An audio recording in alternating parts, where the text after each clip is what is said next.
Okay, let's go ahead and get started. How are you guys doing? Happy it's Friday? Thank God. Yep, there we go. Thank God. So let's talk about what we've got going next week. We have a quiz next Friday. We'll have the help session on Thursday. That's the usual help session. That's at 8:30 p.m. On Google Meet. As usual, I'm available on Mondays and Wednesdays if you want help on those days from 1 to 5, so just let me know after class. I have a couple freshmen that reserved for Monday, which is interesting. Usually doesn't happen, but in terms of my Gen Chem class. But in any case, you're welcome to reserve those ahead if you want, although, the same day is great.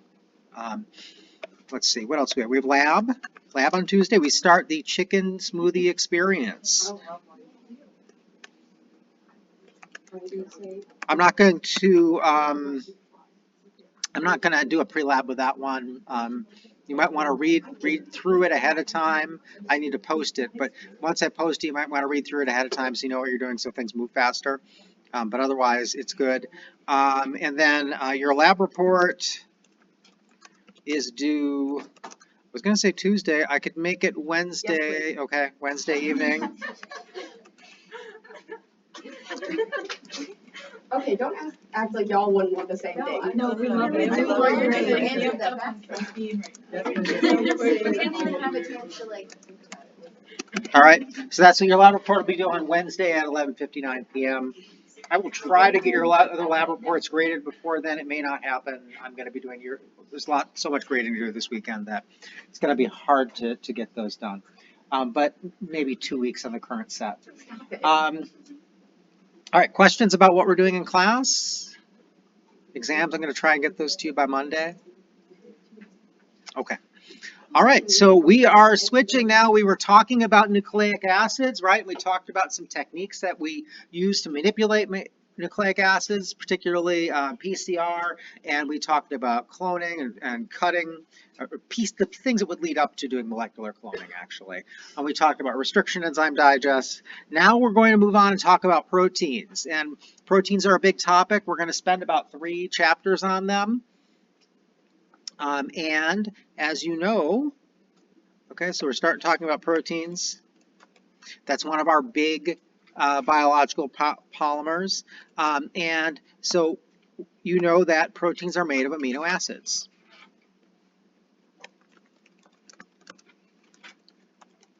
Are polymers of amino acids.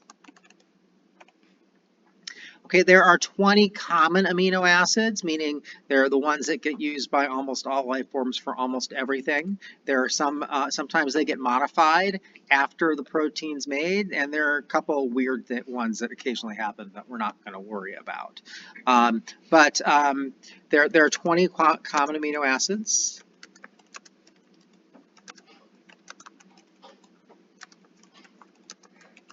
Okay, and you need to memorize the structures of all 20 of them, all atoms. Okay.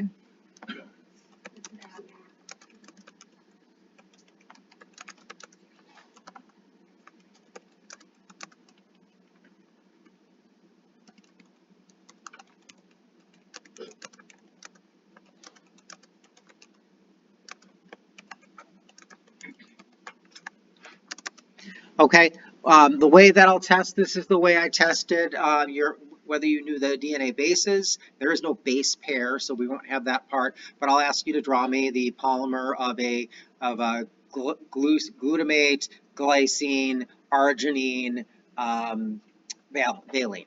Draw me that polymer. Okay, so that's essentially what we'll do with that. The same sort of thing. Amino acids they can be divided up into different categories. Let's say they can be divided up into different categories.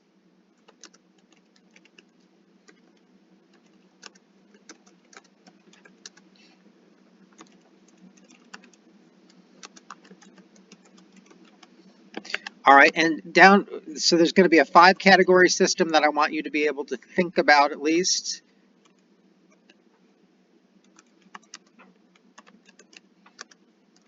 And that system is going to be listed below. It's nonpolar. You have nonpolar amino acids. You have polar amino acids. You have positively charged amino acids. You have negatively charged amino acids. And then you have aromatic.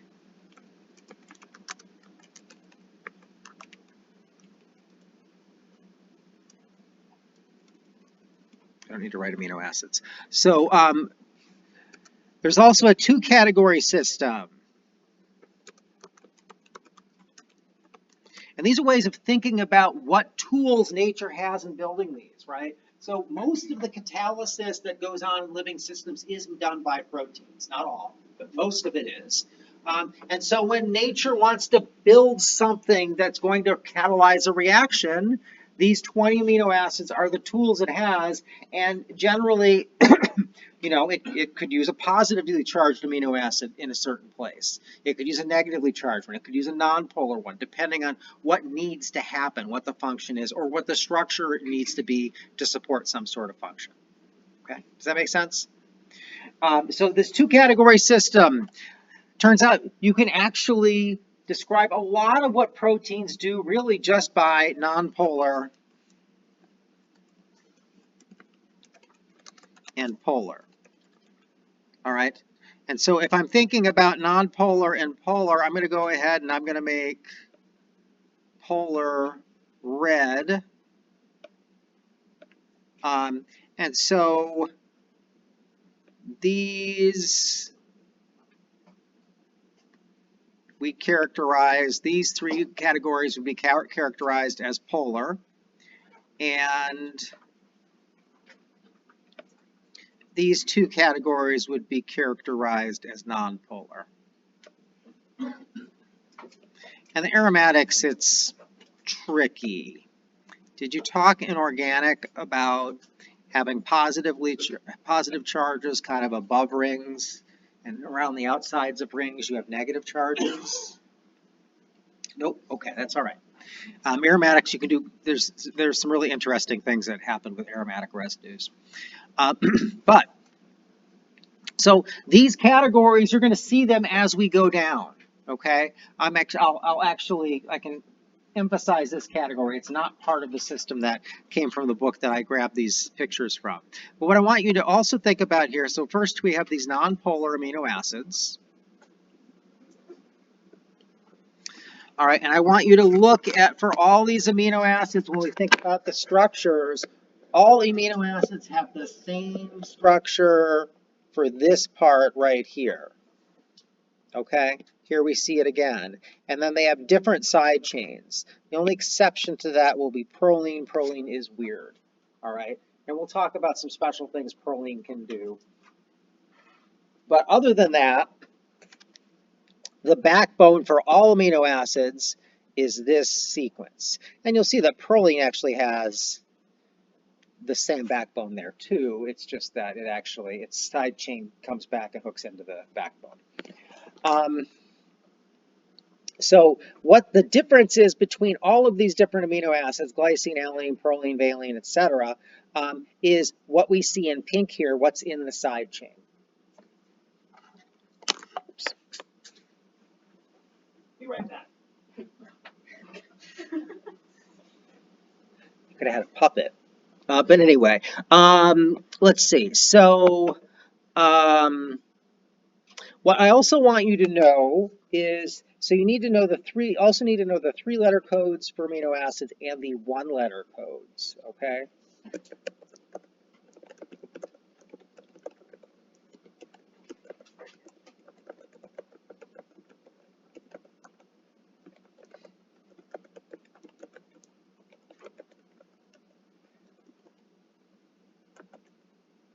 All right, so when we think about the 3-letter codes, really, they're almost always the first 3 letters. I'll indicate here. I guess I could draw it for all these. So if we think about, these would be in the This will be like in the back on the covers of one of your books. It'll list the amino acids with the codes. I can't remember which cover, where it's front or back for your book. But so glycine is a G and it goes GLY. Okay. Alanine is an ALA. Oops, I'm sorry. It's an A and it goes ALA.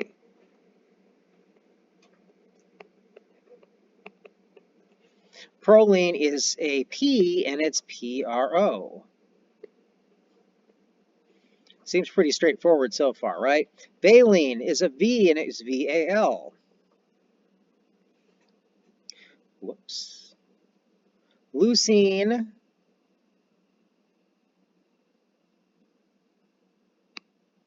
make myself some room. Okay, leucine is going to be an L and it's going to be LEU. Isoleucine, now we get something a little different, is ILE. Okay, mostly I want you to, the one letter codes I'm going to care about more than the 3-letter codes, because really the one letter codes get used a lot. People abbreviate, you just got to sequence it, it just goes ahead and it's all 1-letter codes.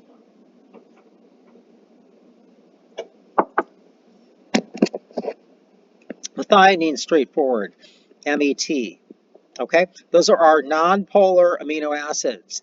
These things are good for putting on the insides of proteins, right? So we know that if we have a system with, we have things that are amphipathic, right? You're going to go ahead, you're going to stick the non-polar things on the inside. And so what happens with proteins is you end up with non-polar things on the inside, and that helps keep the structure because the non-polar things don't want to be on the outside. Does that make sense? So if I was to draw let's say a globular protein here, what you would see is you'd have a big, let's say it's glob shaped.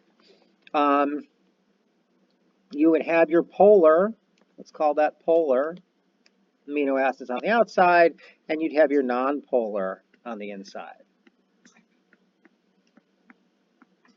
And so that's why we have these two groups we talk about for amino acid side chains, because the ones that are non-polar, if you just described your protein in terms of polar residues and non-polar residues, and then you like gave it to AlphaFold, which is good at doing this, you might expect it to get it mostly right.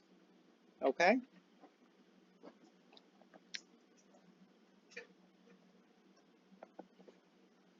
It might not, because it's actually AlphaFold is actually machine learning, and it's not reasoning it, it's pattern matching. Okay, here are polar amino acids then. So we have our polar amino acids. Once again, notice we have the same side chains for everything, or the same backbone for everything. These are our backbone atoms, all right? Some of them are going to go away when we make this into a protein, but right now that's what it looks like when it's the free amino acid. You can see for these, we've got mostly, if not all of these are able to hydrogen bond. Cysteine, we don't really think about as hydrogen bond technically, right? But it is polar. And then we've got hydrogen bonding here, here, here, and here. And so thinking about our codes there, we've got S for serine, SER, great. T for threonine, TER or THR, great, right? Cysteine, C, CYS. Boy, these are easy. Oh, asparagine, or asparagine. Okay, so asparagine is not going to be an A. It's going to be an N because we already used A, and it's going to be an ASN because we used the ASP later. Okay, and then for glutamine, it's going to be an E. No, I'm sorry, it's a Q. All right, it's a Q, and it ends up being GLN because we use GLU later. All right, those are our polar amino acids, polar but not charged. Here we've got our aromatic amino acids. So we have phenylalanine, tyrosine, and tryptophan. Okay, this one's fun. This one's fun because we actually have, when we think about, you know, our pKa's, this side chain actually has a pK of about 10 when it's in free solution because the deprotonated state is stabilized by the aromatic ring. Alexi, whose group I work with Alexi at Virginia Tech and during research, he swears that this just never deprotonates in proteins, and he's wrong. He's a really smart guy, but he's convinced that it never happens, and I just don't agree with him. We've agreed to disagree on that one. I need to at some point find some time and find some experimental evidence to prove him wrong, but I just haven't managed to carve out that time yet. But these rings are good for where you want something hydrophobic, and they're also good for things like you can actually stick charges next to them. When you think you've got a ring current in those rings, and it makes them negative on the outside and positive above and below. It's cool. Or maybe it's the reverse of that. Whatever it is, you can put positives and negatives, and you can flip the ring for whatever you need to happen. And so there are ion channels in cells that are all lined by these. There's no positive or negative things to help the ions through. It's all aromatic rings. Okay, so these, we already used P, right? So phenylalanine ends up being F for phenyl, okay? And then it's PHE. We haven't used that yet. T, we already used T, right?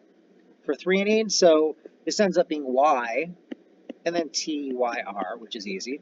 And then tryptophan, we already used T, so that's a W. And that ends up being TRP, actually. All right, positively charged amino acids. So I like to talk about how in chemistry everything is about charges, right? And so whether you can get your biggest bang for your buck when you have full charges. And so these are going to be especially important when we talk about what structures we get. So in other words, you need to memorize all of them. But what are you more likely to see? Well, the charged ones. Okay. And so here we have lysine. These are shown at pH 7, right? This will actually charge by adding another nitrogen. Actually, I'll have you while I'm talking up here, figure out where the next nitrogen goes on that. Let me use your organic chemistry and let me know. But for here, lysine, we already used L, so we get a K, and then it's LYS. Arginine, we already used A, so it's an R, and it's ARG. Histidine, haven't used an H yet, so it's H and HIS. Okay, what do you think? So the pKs of these, these are kind of amine things, right? pK of these things are, I don't have them memorized. We'll have a chart later, actually. But they're going to be up around 10, right? 10, 11, 12 is where we're going to see these pKs. What about, but this has a pK at 6. So if the pK of this is 6, and I'm showing you what these all look like at pH 7, which is what the book is doing, why isn't that charged? The pH is 7, the pK is 6.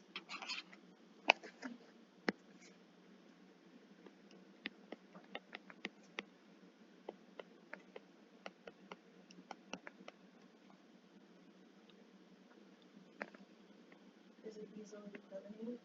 Well, it's not that it is easily protonated, which is great, right? It makes it good for that. But if we're talking about our pKa is 6, right? If we're talking about His, I'm not going to redraw the structure for time right now because I've got it right there. We talk about His when we're below the pKa. The pH is below the pKa. Do we have lots of protons or not many protons relatively? Lots, right? So they stick to things. So His is going to be in its plus state down here, right? And then His is going to be in its neutral state up here. Right. And so it doesn't have the H on it because the pH we're displaying it at is up here, not down there. Okay? You guys got to get to where you can do these things fast. I'm going to We're not. You thought the PK stuff was done. No, it's coming back with a vengeance. Maybe today. If not today, on Monday. Anybody figure out using your organic which of these nitrogens we're going to protonate?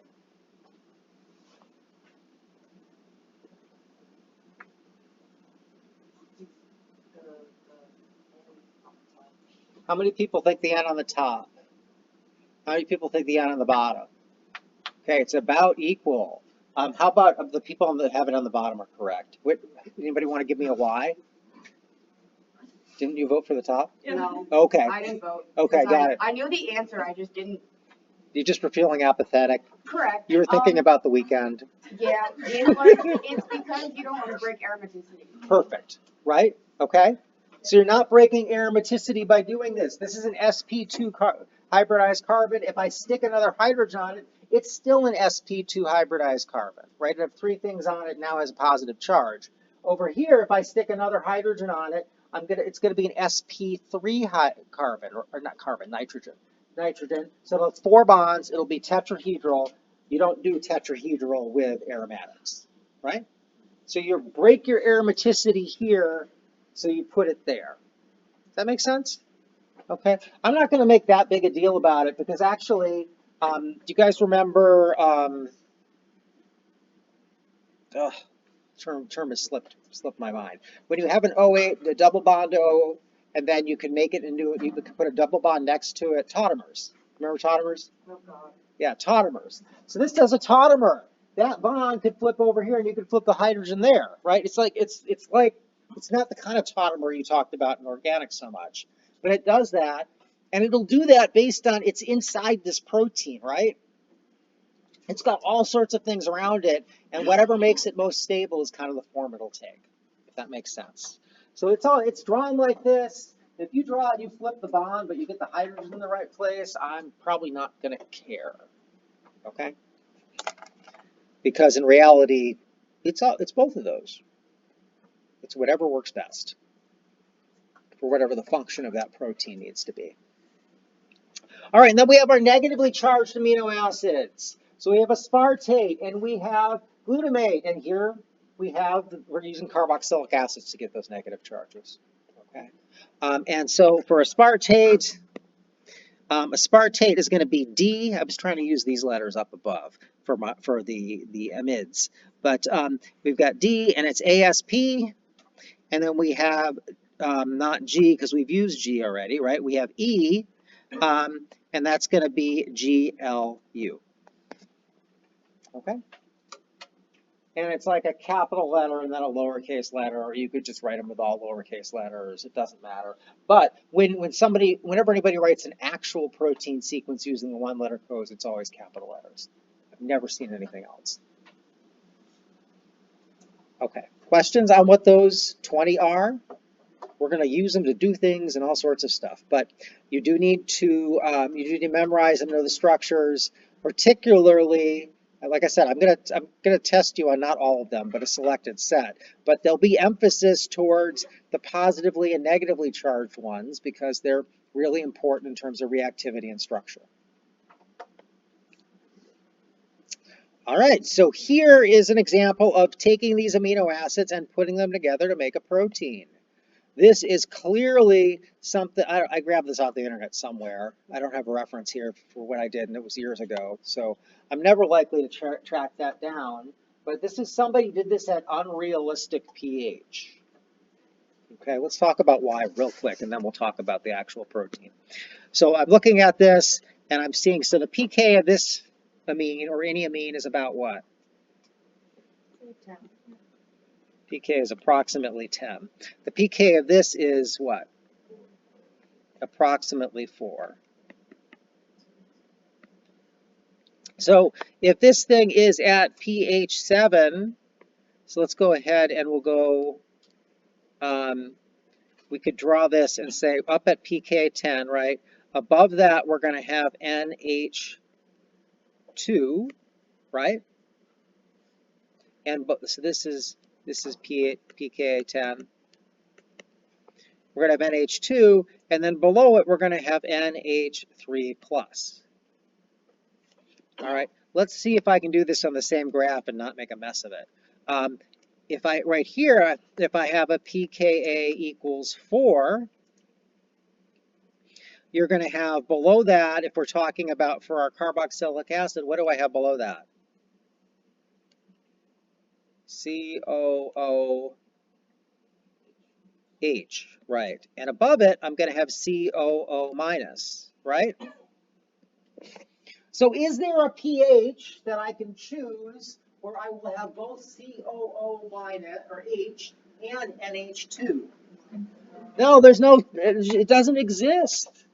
And yet every structure you see on Wikipedia will have it in this form. Which is okay, just know it's not something that really exists in terms of the actual form, well, anywhere. I guess you could maybe gas phases, put them in gas phase somehow. But what we have here is we have a peptide backbone, okay, with the amino acids on it. So we have our side chains here. So if I was to look at this, I could break it up. That's an amino acid, the break between two amino acids. That's the break between two amino acids. There, I'm going along these amide bonds. And then that last one on the end is what it is, okay? And so if I don't expect that you've memorized these already, okay? Maybe by the end of the lecture. But this is going to be a lysine. It's the lysine side chain. This has just hydrogens. So that's going to be glycine. This has, that's an aspartate. So that's going to be a D. Okay, it's got a carboxylic acid with 2 carbons. Carboxylic acid it's carboxylic acid with 1 carbon. Carboxylic acid with 2 carbons is our glutamate. Glutamate, threonine, glucine, and alanine. Okay? So that's determined by these bits. Okay? Does that make sense? The side chains that hang off of them?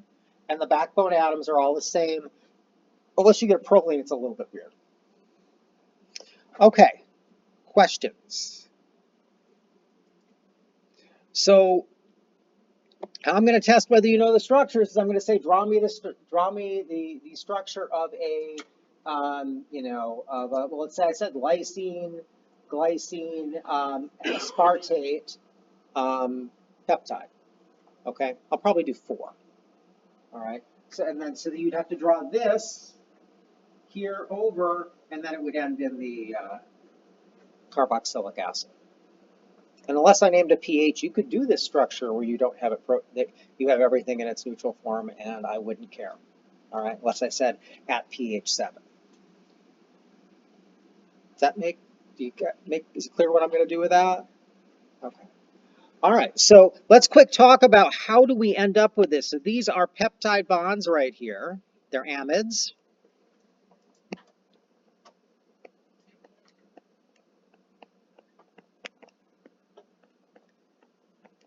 And you'll notice that when we look at our amino acids up here, that we have our backbone has positive and negative charges in it, but once we make it into a peptide, they're gone, right? Where do they go?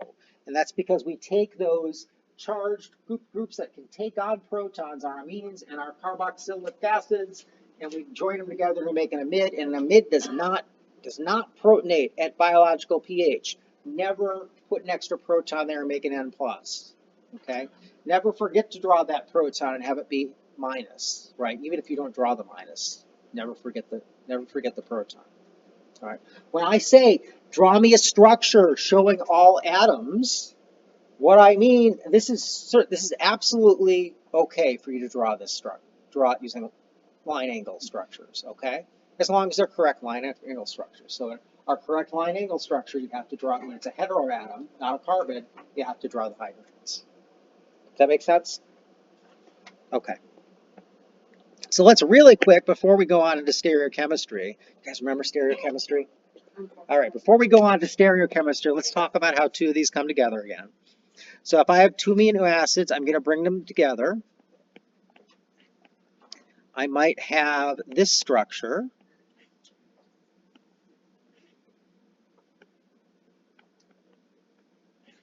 Okay, and look, I drew it in the neutral form myself. All right, I'm not going to worry about the stereochemistry here. I'll make this a valine. And then over here, I'm going to go ahead and, I guess I'll do it like this.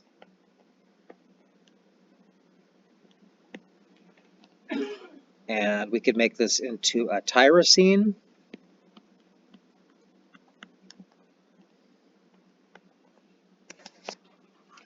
And I'm going to bring things together. I'm making a bond in biochemistry. What's that reaction? Hydrolysis is almost right. It's the reaction we use to break bonds. I'm making one, though. Condensation, right. But it is all about water. I'm going to go ahead, I'm going to eliminate this water. And so then I'll have a water as one of my products, plus, now I would draw the rest of this together. And when you draw these sorts of things, I encourage you to draw a line angle and go up, down, up, down, up, down, up, down. Okay? Because later on, you're going to have to draw the structure of a beta sheet. And it's super helpful when you can draw the peptide in its extended form. This actually represents the structure of that peptide.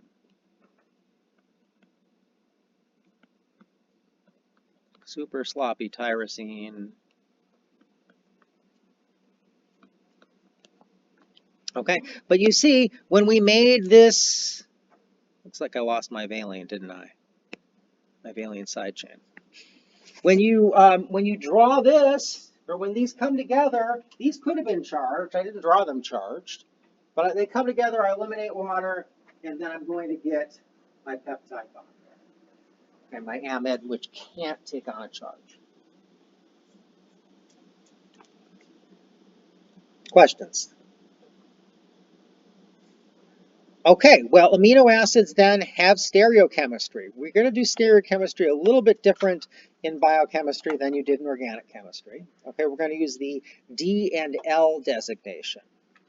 So in biochemistry, we use D and L to indicate stereochemistry.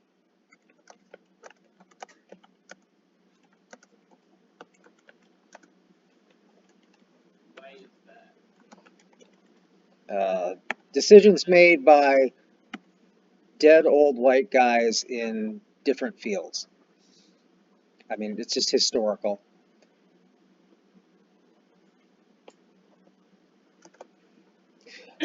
So we use D and L. You could use, if you've got your R and S down, you can use your R and S and it'll work for all the amino acids except cysteine because of the way the counting happens. So if you want to go, I'm not going to teach you R and S again though. Okay, so if you want to use R and S, great. D equals R and L equals S except for cysteine. Cis where it is opposite. Okay, because cysteine is the one that has the sulfur in it, and so that's a big group for when you're determining D and L. Questions? All right, so when we talk about doing D and L, this is how it works. What you want to do is you want to get your molecule in the orientation such that you have it's an amino acid, you have the carboxylic acid going up and back. You have the side chain going down and back. And then if your amine is on the left, it's L. If your amine is on the right, it is R. I'm sorry, it's D. Does that make sense? Okay. So as the steps, get molecule in orientation at the right.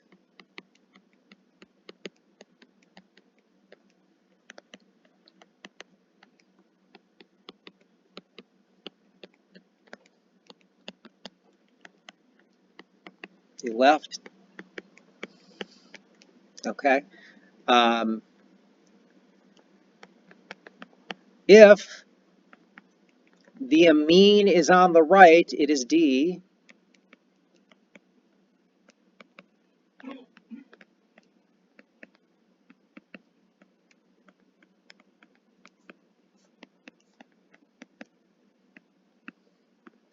If the amine is on the left, then L.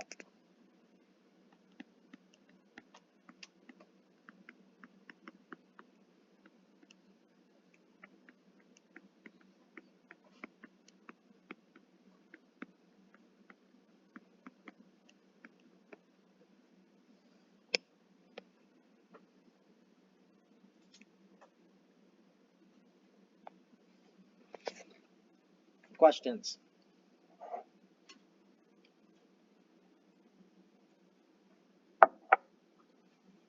All right, let's practice some. Because I am, of course, not going to give it to you in that orientation. All right, so I am going to work these out kind of on the board and show you how on paper I would do it. You are welcome to make two little models with like these things. I have smaller kits I can do mine with so they could stay in my backpack. But you could make, let's see if I got one that's just stereochemistry, so I'm not wrecking somebody else's demo. Well, I mean, you've got a carbon here with 4 different things on it, right? I could make this for my amino acids, right? Because the amino acids have the side chains and all the other things for D and L. It's always going to be the same. I could make one of these for my D and one of these for my L. Put those back up.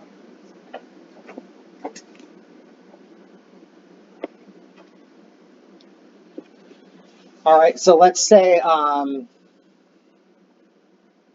here, let's sort of match their colors. So they have the red is that side chain, right? And then let's call the blue let's call the blue the carboxylic acid, and the white's the hydrogen. All right? So this matches this one, right? We go like that. So I could make one of these, I could put a little piece of tape on it that says D. I could make one of these, I could put a little piece of tape on it that says L. I could put those in my backpack so I have them for my next quiz and for the exam. And you can then use those and rotate them looking at the piece of paper thing on the page. Welcome to do that. I will not bring model kits. But if you want to do that, you are welcome to do it.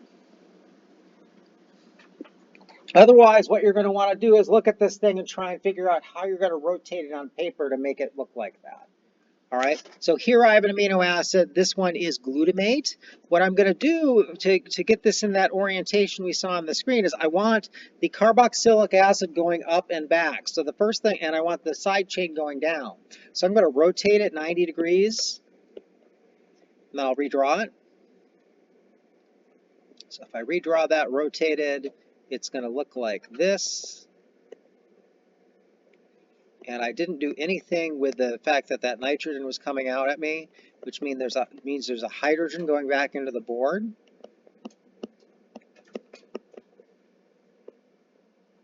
One, two.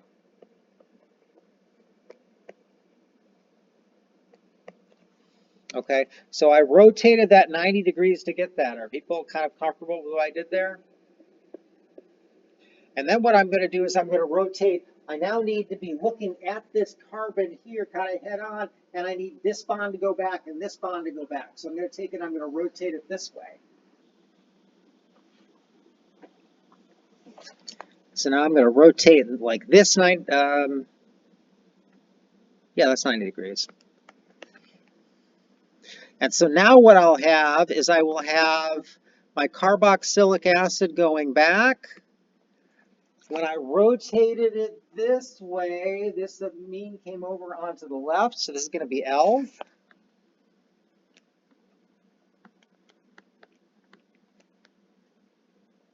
The hydrogen came forward, so it's over here. And then my side chain is going to go down. So it goes back, 1 carbon, 2 carbons.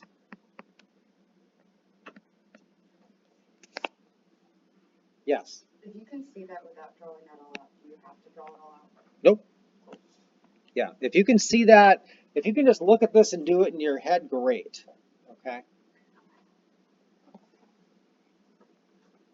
I'm not probably going to give partial credit on these anyway. They're not. I don't make them worth so much that it's a partial credit. You either get them or you don't. You have a 50% chance. Yes.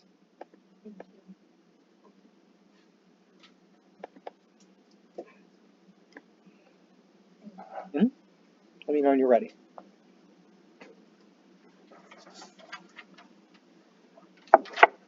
But once again, I encourage you to make the models if that works better for you. And I will post a practice worksheet with this stuff. All right, let's try another one, and then we'll move on. So here we've got another one of these. This is weird, right? This isn't even a natural amino acid here. We're gonna ignore the counterion, right? We'll ignore the Cl, but we've got an amino acid otherwise, and then it's got this weird side chain with an azide on it. So this is probably some druggish thing that's supposed to react. It's going to react with something eventually because the azides are really reactive. But we can still do our D and L to this. So I need to get it so that this goes back and that goes back, right? This goes up and back and this goes up and back.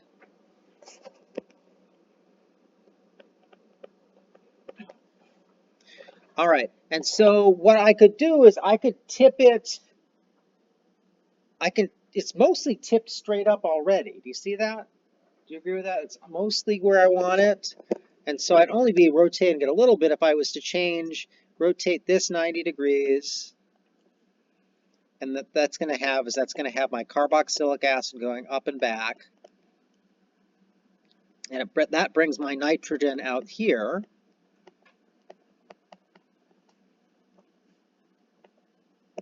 And my hydrogen will be over here.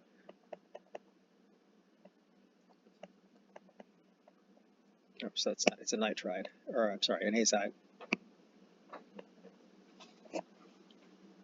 And so this one would be D, right? Because the amine is on the right.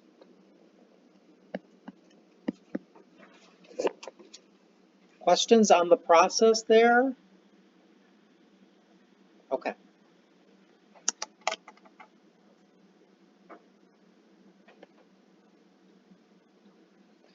I guess I was looking at my notes for this and it looked like I was really into it. Maybe we'll do one more of these. There's one down here where it's less, where we've got it in a polymer. All right, so we've got a new situation here. Let's ignore this one. I don't want to do a whole bunch of these. But how about this one? All right, so this to there to there. How about this? This is in the spark, an arginine. Is it arginine, D or L?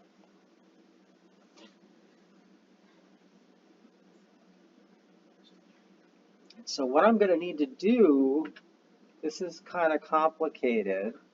I'm going to need to get it. I would kind of rotate it to turn it upside down.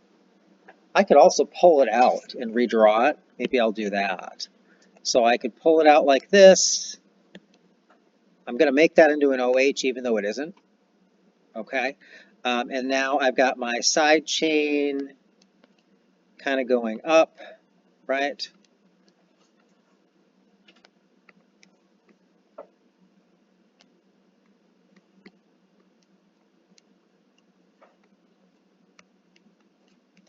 And then here I'll have my amine over here. Right, I've just separated it out. But now I've got that, and so now I could rotate it. If I want to get it so that I'm just going to rotate it this direction in the plane of the, so I'm going to do this sort of rotation and 180 degrees. And so then that'll give me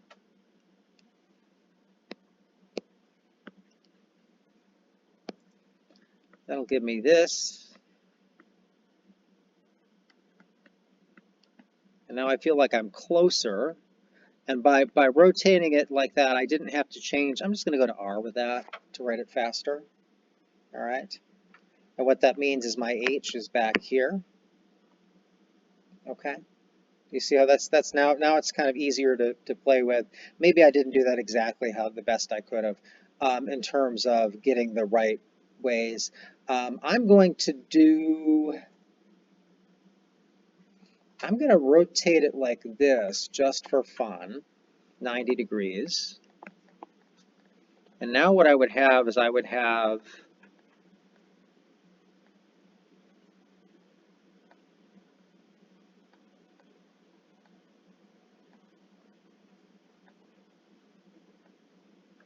I'm just going to go ahead and do it. If I do that 90 degrees, now this is up front, right? I don't think that I'm helping myself with that one. This is up front. My amine goes back. But you see how you would play with these a bit until you get it?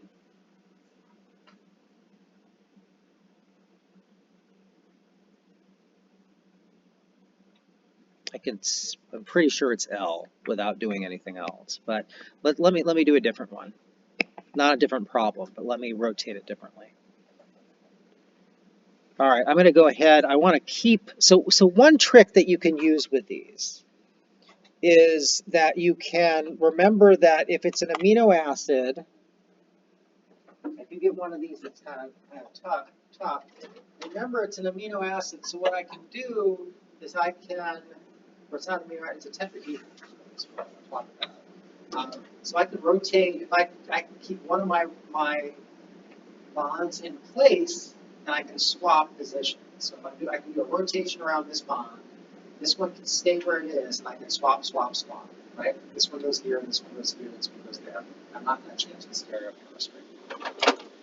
So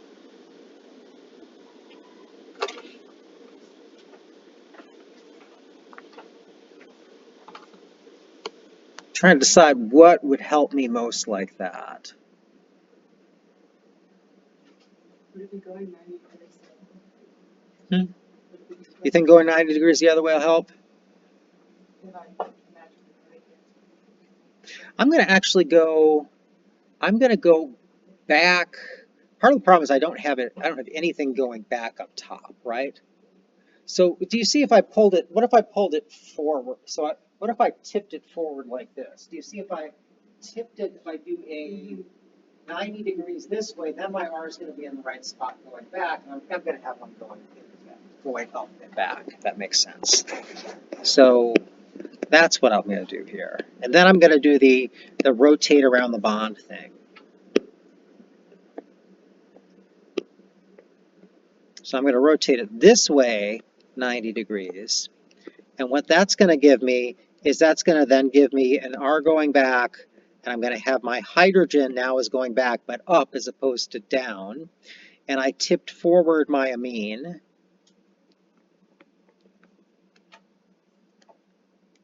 And then I have my carboxylic acid over here. Right? Once again, if this is way too much, if you have the models, you can just line the model up with what you've got on the page. All right.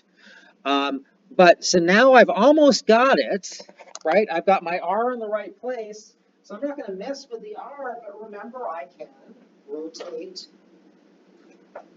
I can keep my R in the place it is, and then if I rotate this, this goes here, this goes here, this goes here, right? Until I get my carboxylic acid in the correct position. And so I'm going to rotate this, I don't know how many degrees that is, but I'm going to just do this. Okay? And so now I'll have my carboxylic acid up top. I'll have my R going back. And I swapped my amine over here to the left-hand side. And my hydrogen went over here. Okay? And so that's L. far more time than I wanted to spend on that. Questions? You see kind of what the reasoning is, and so then you practice some of them, and if I practiced a few before I came in, I might have decided which way to go with it faster. All right. Questions before we move on. So we need to know stereochemistry of amino acids. So in general, life is, for stereochemistry for amino acids, it's all L. Okay, natural amino acids are all L, which was kind of my double check. I looked at it, I thought it was L, but also I figured it looked like it was a natural peptide as opposed to some weird drug thing, so it was probably also L. That doesn't mean that I'm going to give you, if it looks like a natural peptide, I didn't find some weird drug thing on the internet if I do that. All right, well, we're ready to start talking about multiple pKa's. All right, how do we figure out charges for multiple pKa's?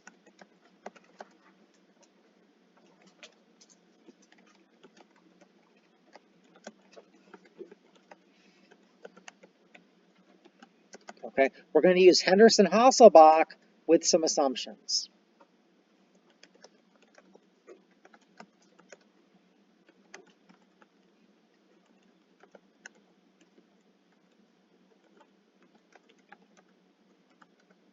So Hell, He. There you go. Nope, maybe not. Anyway, we're going to use Henderson-Hasselbalch with some assumptions. So I want to remind you of something we did before, where we said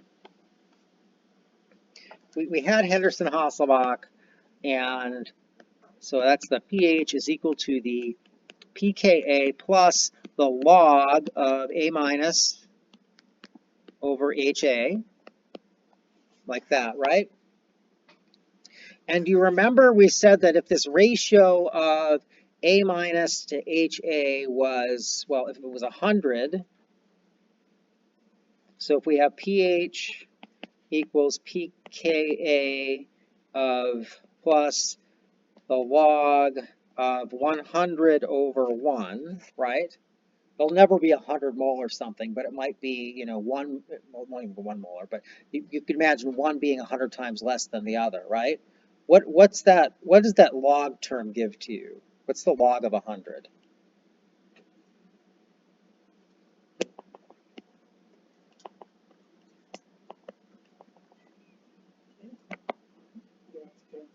Okay, right? And what's the log of 1 over 100?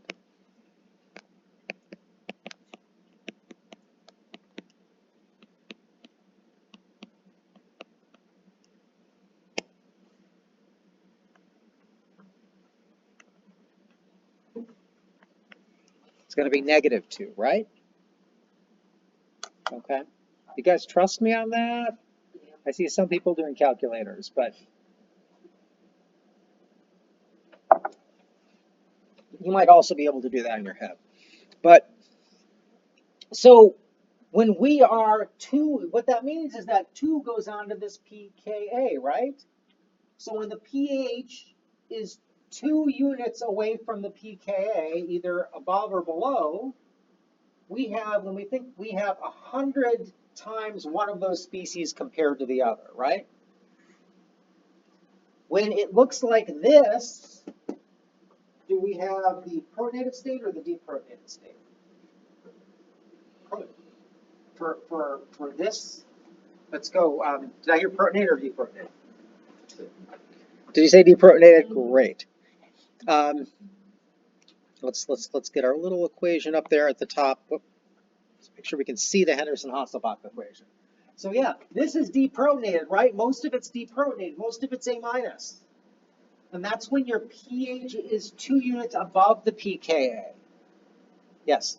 You were when you said the pH is 2 units away to pKa. It's 100 times. So looking at this equation right here, what I'm doing is I'm taking this term, and when I have 100 times as much A as I have HA, this term becomes 2. Do you agree with that? Yes. Okay. So then I add 2 to the pKa, and now my pH is 2 units above the pKa. Yes. Okay? And then down here, the same thing, except it's 2 units under. When I'm 2 units above the pK, I have 100 times as much of the conjugate base as the acid, right? And when I'm 2 units below the pK, I have 100 times as much of the acid as the conjugate base. So we're going to make a biochemistry. If this was analytical chemistry, okay, what you would do, or I guess it was quant for you guys, right? I don't know if he did this to you or not. I had to do it in college. But you could calculate all of these. You could calculate what's going on with this pK, multiple pKs. You figure out for all of them. You mix them together and figure out what the actual answer is. All right. In biochemistry, we're going to make an assumption. We're going to say that when this happens, it's all conjugate based. And when this happens, it's all the acid form. Okay, we're not going to worry about something that is less than 1%. Does that make sense? Okay. So, let's write that down. When the pH is more than 2 units or more, let's say,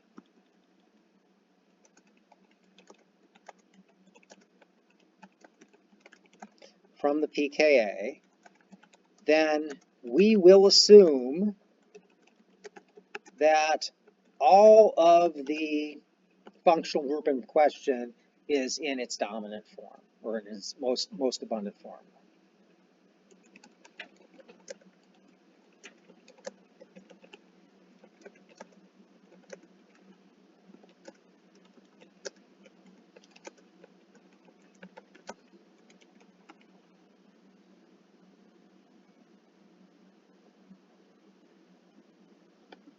Okay, why would that be important? Well, if we think about amino acids, there you go. When we think about amino acids, we'll look at these. We can get two, well, here we go. We've got cysteine saves the day here. It has 3 protonatable functional groups, right? How are we going to solve for that? We can't do Henderson-Hasselbalch on all of them. I mean, I guess we could, but they're not really independent of each other. It'd also be a lot of work to do Henderson-Hasselbalch on all of them. So what we're going to do is I'm going to be a little bit careful about the pHs I select, but you're going to take, for like cysteine, we're going to take those and we're going to pick off the most abundant form. So let's see, that's about 2, that's about 10, and that's about 8. All right, so I'm going to use those. So I'm going to say, we're going to not do a Henderson-Hasselbalch with this right now, but draw all forms of cysteine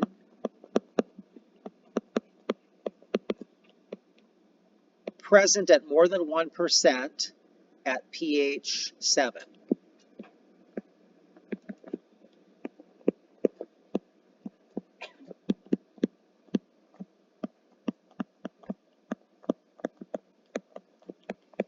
Okay, this is where we're gonna end up for the day. Let's try and get this one knocked out. So we've got, I'm going to draw everything in its acid form, acidic form, so that I can do legitimate pKa's, right? So this pKa, I'm going to call it 10. All right, it wasn't exactly that, but that's okay. I'm going to call this pKa 2, and I'm going to call this pKa 8. This might be one of the forms at pH 7, or it might not. What do those 2 forms look like?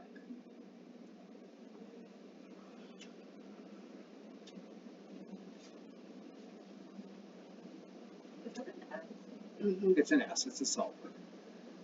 This is the one that is opposite for R and S versus DL. Okay. So if you're going to use your RS stuff, great. But remember that this one's different. Okay, let me go ahead and show you what I would do for this. So for the pK of 2, right? How far is 7 from 2? It's more than 2 away, right? So, and it's above it. There aren't many the pH is above 2. So fewer protons, so protons come off, so that's going to be in its deprotonated form, period, for all structures I draw. Okay, how about the amine? How far is 7 from 10?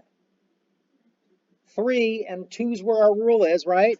So it's going to be in its, 7's below 10. Is it protonated or deprotonated? Protonated. So it's going to look like that for all forms. And then for my cysteine down here, how far is 8 from 7? 1. So it's in our range that we could have both forms. So I'll be protonated.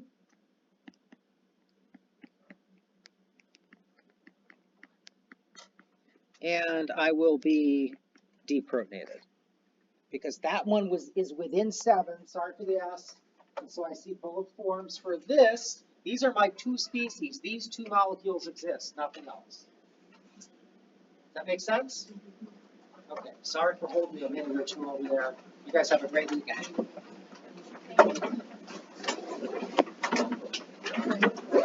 We'll practice that again on Monday.